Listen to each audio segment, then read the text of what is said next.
Hey guys, this is Austin. So how fast can a computer be? Not too long ago, all a computer really needed to do was a little web browsing and text editing, but today computers are absolutely everywhere, from watches to massively powerful workstations. The speed of a computer is typically measured in gigahertz, how many billions of cycles a processor can run per second.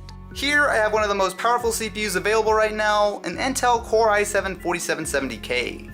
By default, it runs at 3.5 GHz, which is a very healthy speed, but compared to the AMD FX 9590, which can be run at up to 5 GHz, there doesn't seem to be too much competition on paper. However, not all gigahertz are created equally. As far back as 10 years ago, processors like the Pentium 4 were capable of speeds approaching 4 GHz, but put it alongside a modern Core i7 and there's a massive difference. At a certain point, chipmakers started hitting a wall where they couldn't just keep throwing more and more power at a CPU to make it run faster.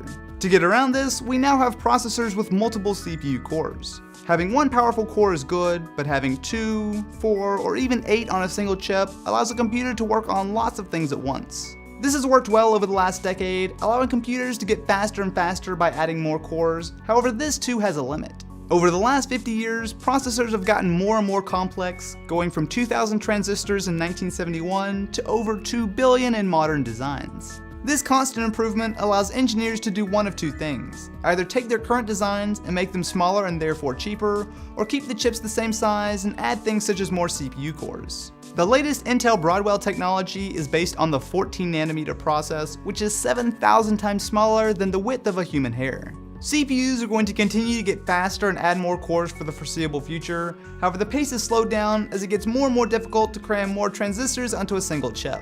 Another important part of a computer are the graphics, known as a GPU. This is what displays video and typically has been in the form of a graphics card like this. However, companies like AMD have fit powerful GPUs into the same chip as the processor to create an APU. Where a CPU has a few very powerful cores, a GPU has hundreds if not thousands of much smaller cores, which is ideal for things like gaming and dealing with video. Where things get really exciting is when you look at quantum computers. A normal CPU today has two states, 0 and 1.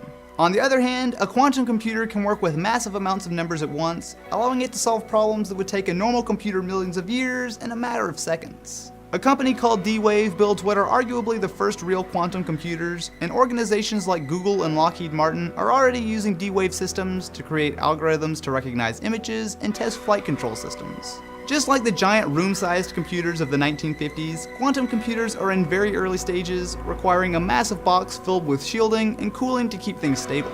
Regardless of which technology comes out ahead, it's not hard to imagine a future where a device the size of a smartphone becomes the most powerful computer in the world. The human brain had a good run.